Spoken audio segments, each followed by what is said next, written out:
Hello dear students. Today we will discuss the question answers of chapter 8 Habitat of the Living.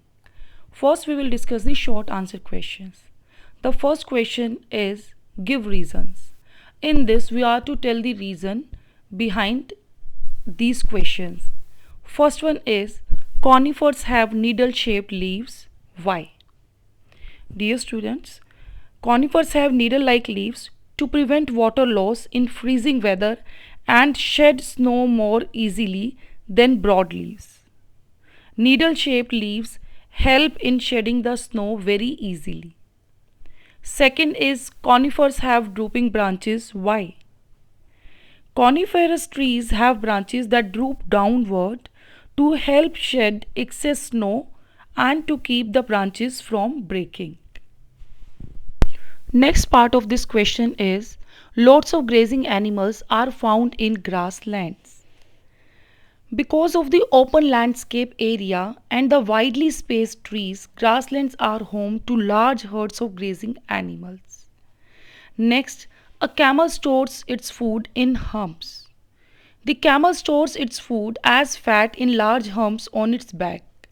The stored food or fat is broken down to help the camel survive long periods without food and water in deserts.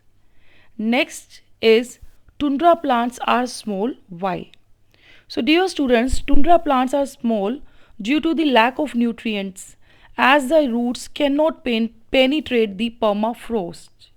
Next, xerophytes have an extensive and well developed root system. Xerophytes are the plants which grow in deserts.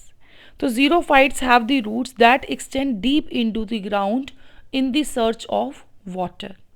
Second short question is name the 5 habitats.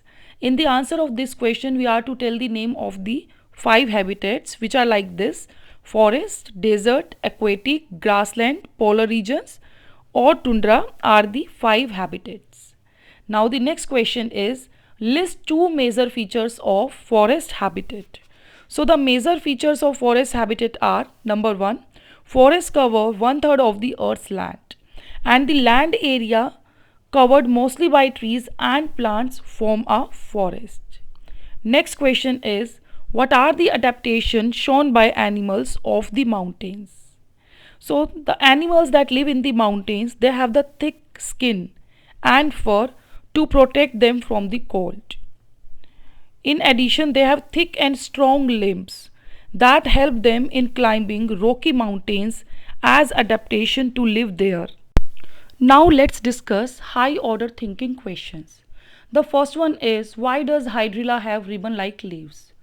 Hydrilla have ribbon-like leaves to offer less resistance to water currents. Next, the abiotic conditions in deserts are different from mountains. Why? The abiotic conditions are different in deserts than mountains because abiotic conditions depend on the temperature of a region. Next question is tiger is an endangered animal. Why? Tiger is an endangered animal because of the poachers who hunt it and deforestation. Because deforestation results in the loss of its natural habitat. Now the next question is there are places on the earth with half year of days and another half years of nights. How do organisms survive there? So the organisms which live in such areas, they survive there with some special kind of adaptations. In our next module, we will discuss the long question answers of this chapter. Thank you.